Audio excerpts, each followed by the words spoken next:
good afternoon, or good evening, or good morning, whenever you are tuning in to watch. Hello, and how are you? Today is Friday, April 24th, 2020. So it's Friday, and at our house, we've been joking that every day kind of feels the same these days. So we could just celebrate every day like it's Friday and say, whoop, whoop, it's Friday. Tomorrow, what will that be? Whoop, whoop, it's Saturday. Whatever day it is when you're watching this, I hope you're having a great day. And I hope that you have done something to make yourself smile today and something to make someone else smile too. I have a book for you today that was one of my favorite books when I was a little girl. And your parents probably know this book, and maybe you even had it read to you before. It's an older story, but it's still a great one.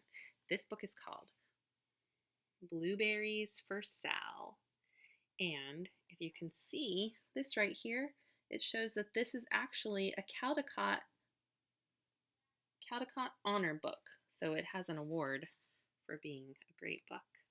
So let's take a look inside. One day, little Sal went with her mother to Blueberry Hill to pick blueberries. Little Sal brought along her small tin pail, and her mother brought her large tin pail to put berries in. "We will take our berries home and can them," said her mother.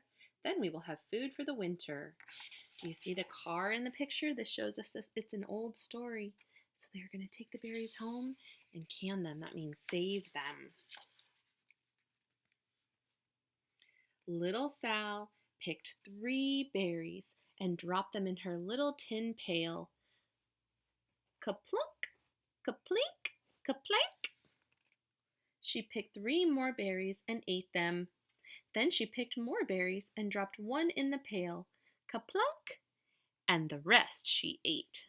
Little Sal ate all 4 blueberries out of her pail.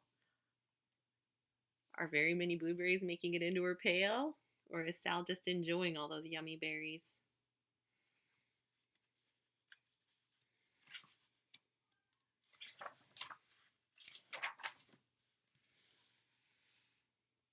Her mother walked slowly through the bushes, picking blueberries as she went and putting them in her pail. Little Sal struggled along behind, picking blueberries and eating every single one. She is just having a nice time having a snack, isn't she?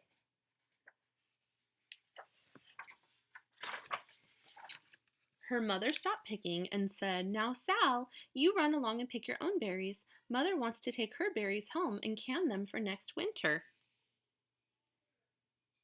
So Sal has a job to do. She needs to go get berries.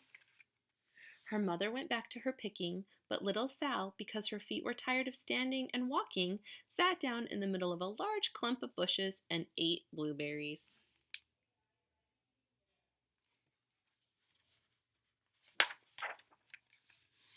On the other side of Blueberry Hill, Little Bear came with his mother to eat blueberries.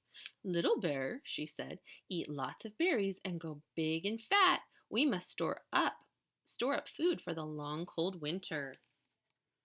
So the bears are on the other side of the same hill.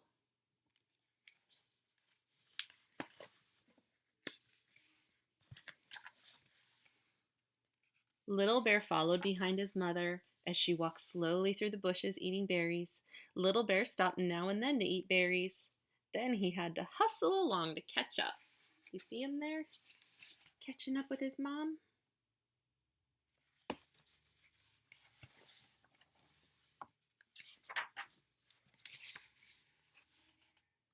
Because his feet were tired of hustling, he picked out a large clump of bushes and sat down right in the middle and ate blueberries.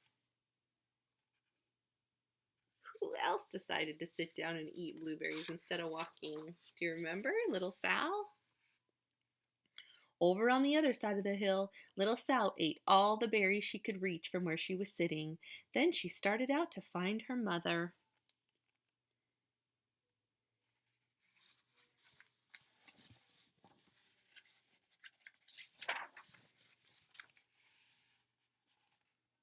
She heard a noise from a rock and thought, That is my mother walking along.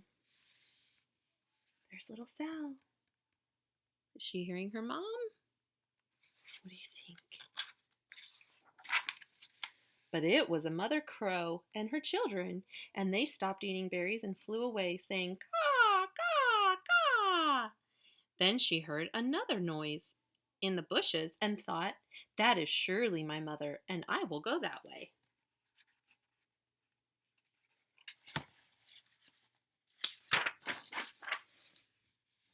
But it was Little Bear's mother instead. She was tramping along eating berries and thinking about storing up food for the winter. Little Sal tramped right along behind.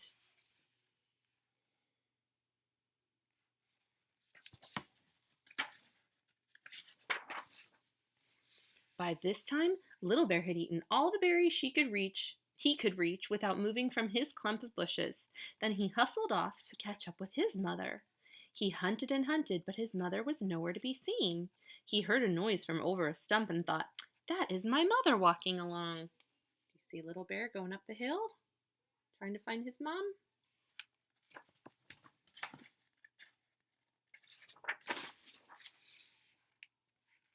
But it was a mother partridge and her children. See them right there? Birds? They stopped eating berries and hurried away.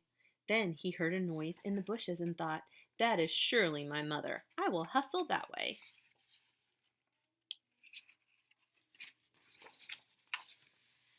But it was little Sal's mother instead. She was walking along picking berries and thinking about canning them for next winter. Little Bear hustled right along behind. So Sal found Little Bear's mother, and Little Bear found Sal's mother. Little Bear and Little Sal's mother and Little Sal and Little Bear's mother were all mixed up with each other among the blueberries on Blueberry Hill. Look at the little bear's following that mama, and Sal is following the bear mom. Do you see them there on the hill? And neither of the moms knows who's behind them. Little Bear's mother heard Sal walking along behind and thought it was Little Bear, and she said, Little Bear, munch, munch. Eat all you gulp can possibly hold. Swallow. Little Sal said nothing. She picked 3 berries and dropped them, kaplink, kaplank, kaplunk, in her small tin pail.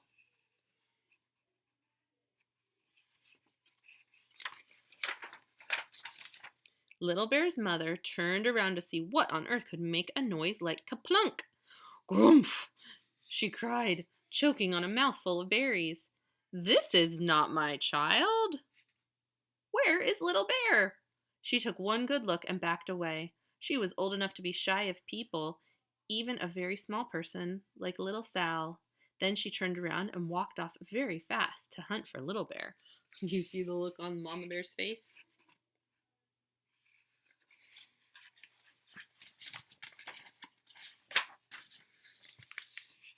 Little Sal's mother heard Little Bear tramping along behind and thought it was Little Sal. She kept right on picking and thinking about canning berries for next winter. Little Bear padded up and peeked into her pail. Of course, he only wanted to taste a few of what was inside, but there were so many, and they were so close together that he tasted a tremendous mouthful by mistake. Now, Sal, said Sal's mother without turning around, you run along and pick your own berries. Mother wants to can these for next winter. Little Bear tasted another tremendous mouthful and almost spilled the entire pail of blueberries. Look at Little Bear's face in that pail. Little Sal's mother turned around and gasped, My goodness, you are not Little Sal. Where, oh, where is my child? Little Bear just sat munching and swallowing and licking his lips. Little Sal's mother slowly backed away. She was old enough to be shy of bears, even very small bears like Little Bear. Then she turned and walked away quickly to look for Little Sal. You see the look on her face?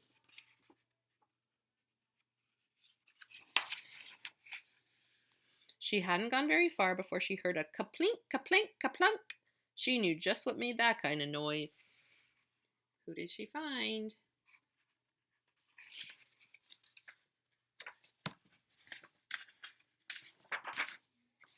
Little Bear's mother had not hunted very long before she heard a hustling sound that stopped now and then to munch and swallow. She knew just what made that kind of noise. Who did Mother Bear find?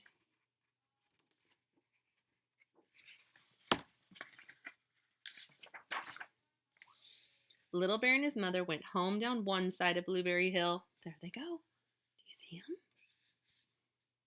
Eating blueberries all the way and full of food stored up for next winter.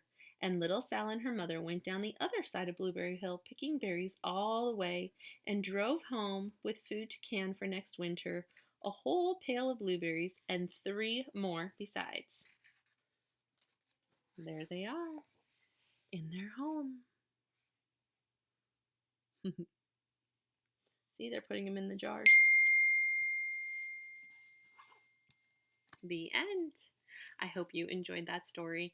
I always thought that was a fun one when I was little. I could almost just taste the blueberries when my mom and dad would read me that story. Have you ever gone blueberry picking or hunting for any sort of berries or apples or some sort of picking of fruits? It can be a lot of fun to do that with your family. I hope that you have a good rest of your day and that you are helping take care of your family and give smiles and hugs. And I will see you next week. I miss you and I love you. Bye.